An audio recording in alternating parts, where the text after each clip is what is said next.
você deixaria o seu filho no fogo eterno? Sendo Deus tão bom, como Deus poderia enviar alguém para a condenação? E mais, sendo Deus bom, como ele poderia enviar alguém para um lugar em que o sofrimento será para sempre? Não parece desproporcional? Punição eterna para apenas 70 anos de pecado? Curta, comente, se inscreva, porque o vídeo de hoje está pegando fogo. Piadinha sem graça, né? Mas não tinha como. Vamos lá, bora para mais um vídeo. Primeiro, é importante dizer que há inferno ou condenação para aqueles que não creem em Cristo Jesus. O universalismo é a crença de que, no final, todo mundo vai ser salvo. Com base em que alguns crentes e incrédulos dizem que não há condenação eterna, que não há inferno. Alguns crentes, como Kivitz, o pastor Kivitz, se baseiam, por exemplo, em João 1:29, em que se diz que Jesus é aquele que tira o pecado do mundo. Logo, o mundo ali seria a somatória de todas as pessoas em todas as épocas. Por isso, para ele, nós poderemos ver até Hitler no céu. Ora,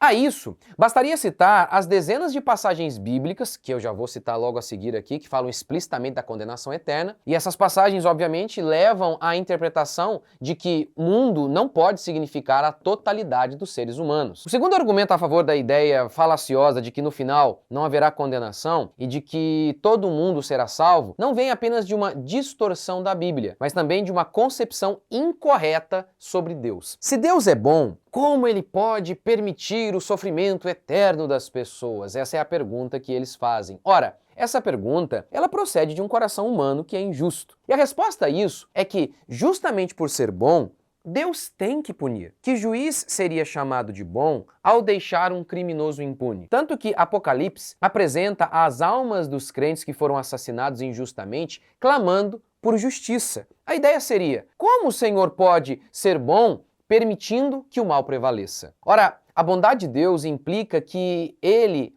há de punir todos os pecadores impenitentes. Mas, para se verem livres da condenação, os homens tendem a apelar para a bondade de Deus. Eles argumentam que a bondade de Deus seria ferida se o homem fosse para o inferno. Eles não se preocupam com a justiça de Deus. Esta pode ser ignorada, contando que pecadores como eles possam fazer o mal durante toda a vida e saírem ilesos no final. Então, há inferno sim, e isso é uma doutrina muito clara na Escritura. Eu ainda não citei os versículos, mas já vou citar. Há sim condenação eterna para todos aqueles que não creem em Cristo. Jesus Cristo disse isso de maneira explícita. Quem não crê em mim já está condenado. Agora, aí surge outra questão. Qual a duração dessa punição? Ela é eterna mesmo? E o ensino bíblico é claro, a punição é para sempre, é eterna. Vejamos algumas passagens, gente, porque são inúmeras. São muitas passagens que atestam a verdade óbvia de que a condenação do ímpio não é deixar de existir, sabe? Mas sim existir eternamente em tormento. O livro de Daniel, por exemplo, fala sobre a ressurreição dos mortos nos seguintes termos: vida eterna aos salvos e horror eterno aos ímpios. Muitos dos que dormem no pó da terra ressuscitarão, uns para a vida eterna e outros para a vergonha e horror eterno. Mas, quando nós citamos essas passagens, alguns começam com aquele papinho. Mas a palavra eterno aí não é eterno não. A palavra aí não foi bem traduzida e blá blá blá blá blá blá blá blá. Mas a palavra hebraica aqui é olam e sempre traduzida com o sentido de algo sem fim, de um tempo sem fim. Então assim, mas se este texto, que é claro, ele não é o bastante, nós temos muitos outros que falam de maneira muito explícita sobre uma condenação que não terá fim. Em Marcos, Jesus disse: se um dos teus olhos te faz tropeçar, arranca-o. É melhor entrares no reino de Deus com um só dos teus olhos do que, tendo os dois, seres lançado no inferno, onde não lhes morre o verme, nem o fogo se apaga. Outra passagem bíblica importante é Apocalipse capítulo 14, em que um anjo surge dizendo: é chegada a hora do juízo de Deus. E ele então diz que os adoradores da besta beberão o vinho da cólera de Deus, que é preparado sem mistura, do cálice da sua ira, e será atormentado com fogo e enxofre, diante dos santos anjos e na presença do Cordeiro. A fumaça do seu tormento sobe pelos séculos dos séculos e não tem descanso algum, nem de dia, nem de noite. Ok, o que nós temos aqui nessa passagem muito explícita? Primeiro, não haverá um pingo de misericórdia na condenação final. A referência aqui a vinho sem mistura tem a ver com isso. Um irmão querido aqui da minha igreja, o Deilton, ele compra lá um suco de uva e ele mistura com água para dar para suas filhas, porque não fica muito forte, né? Então assim, fica um pouquinho mais fraco, para as crianças não ficarem bêbadas com o suco de uva. Você já deve ter diluído o suco para dar, né, para a criança. Então, pois bem, a ira de Deus é um vinho puro. Não haverá misericórdia. Lembra da parábola do rico e de Lázaro? O rico, lá no inferno, ele pede a Abraão para que Lázaro possa molhar a ponta do dedo, gente, só a pontinha do dedo, para aliviar um pouco o sofrimento do rico. E a resposta é não. Ou seja, nenhuma gota de misericórdia haverá para os homens ímpios. A segunda coisa que a gente nota aqui nesse texto de Apocalipse é que o tormento dos ímpios acontece pelos séculos dos séculos, sem descanso, de dia e de noite. Ô gente, pelos séculos dos séculos, é de dia e de noite, sem parar, não tem como interpretar de outra maneira. Em Mateus capítulo 13, Jesus disse que na consumação do século, ou seja, no juízo final, os ímpios serão lançados na fornalha, onde haverá choro e ranger de dentes. Ou seja, a condenação eterna não é o lugar do silêncio. Porque se o juízo de Deus sobre os ímpios fosse a não existência, o lugar da condenação eterna não seria descrito como um lugar de choro e ranger de dentes, mas seria um lugar de silêncio. Mas não é.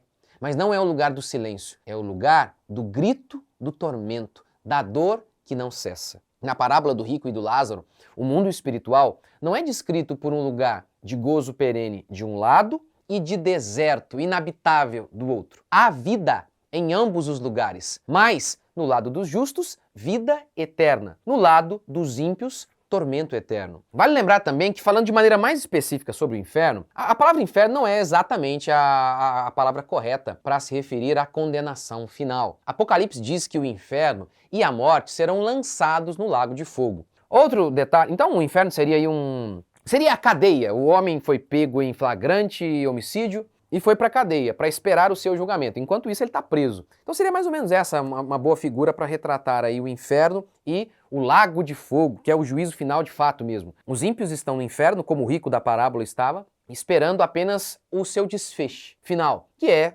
Deus bater o martelo e falar: seu lugar é na condenação eterna. Outro detalhe muito importante para falar sobre esse assunto é que o diabo ele não é o porteiro ou o zelador do inferno, já que o próprio capeta e os seus anjos também serão lançados no lago de fogo. O diabo, o sedutor deles, foi lançado para dentro do lago de fogo e enxofre, onde já se encontram não só a besta, como também o falso profeta, e serão atormentados de dia e de noite pelos séculos dos séculos. Gente, é repetitivo até. Toda hora a Bíblia fala da condenação dos ímpios como algo eterno que vai durar para sempre, gente. É um absurdo como que o coração dos homens tentam distorcer a Escritura, um ensinamento que é muito claro. Veja, a própria palavra grega usada para inferno sugere a ideia de condenação eterna. A própria palavra grega usada para inferno sugere a ideia de condenação eterna. A palavra inferno, no original, é Gena. Originalmente designava-se o Vale de Inom, localizado ao sul de Jerusalém, e que era uma espécie de lixão, onde animais e até cadáveres de criminosos eram despejados ali. Nesse lugar, havia um fogo que queimava sem parar. Então, veja bem, o próprio sentido da palavra, os autores bíblicos disseram: gente, isso aqui tem tudo a ver com o inferno. Esse lugar aqui, o Vale de Inom, tem tudo a ver porque é um fogo ali que não para, que não cessa. Tem tudo a ver com o inferno. Outro argumentinho também para dizer que a condenação não é eterna é: mas o tempo para Deus é diferente. Um dia para Deus é como 1000 anos e um ano como 1000 dias e por aí vai. Ora, com base nessas duas falácias, eles dizem então que o inferno seria apenas um tempo e depois todos seriam salvos. Ora, isso seria uma espécie de purgatório então, né? Para os não batizados da Igreja Católica. Se esse argumento em relação ao tempo está correto, né? Que um dia para Deus é como 1000 anos e logo então o inferno não é eterno, ora, isso também vale para a vida eterna, para o gozo eterno? Sim, porque as mesmas palavras são usadas para descrever a condenação dos ímpios, horror eterno, e também a recompensa dos crentes, vida eterna. Usa-se eterno para falar da vida dos cristãos e também da vida dos ímpios, para a salvação dos cristãos e para a condenação dos ímpios. Se tempo, então, significa que, não, para Deus um dia é como 1000 anos, logo os ímpios ficarão apenas um tempo, o inferno não é eterno. Ora, então o céu também não seria eterno. Mas não, meu filho, a Bíblia é clara. Horror eterno. O inferno, ou melhor, o lago de fogo, é o lugar onde o verme não morre. Lá em Apocalipse, falando do juízo de Deus, ele fala de um período em que os homens vão pedir a morte para si, mas a morte não vai encontrá-los. É isso que é o inferno. Ou melhor, o lago de fogo. A condenação eterna não é deixar de existir, porque isso seria misericórdia. Mas como Deus mostra por meio da parábola do rico e do Lázaro, não haverá um pingo de misericórdia para aqueles que rejeitaram nosso Senhor Jesus Cristo. Mas aí entra outra pergunta. Essa punição não é pesada demais? Eternidade de sofrimento para 70 anos de pecado? Ora, uma resposta dada a isso, comumente, é: nós pecamos contra um ser eterno, então a punição deve ser eterna. E para mim já é um grande argumento. Mas a resposta ainda mais certeira e que eu prefiro mesmo é esta aqui. Quem és tu para discutires com Deus? Pode o barro perguntar a quem o fez: por que me fizeste assim? Paulo, aqui em Romanos 9, ele obviamente está argumentando sobre a eleição, sobre a salvação e a condenação dos homens, que obviamente é determinada por Deus. Ele havia acabado de falar que Deus havia eleito os seus antes mesmo da fundação do mundo, antes mesmo de Jacó ou Esaú terem feito o mal ou o bem. E aí,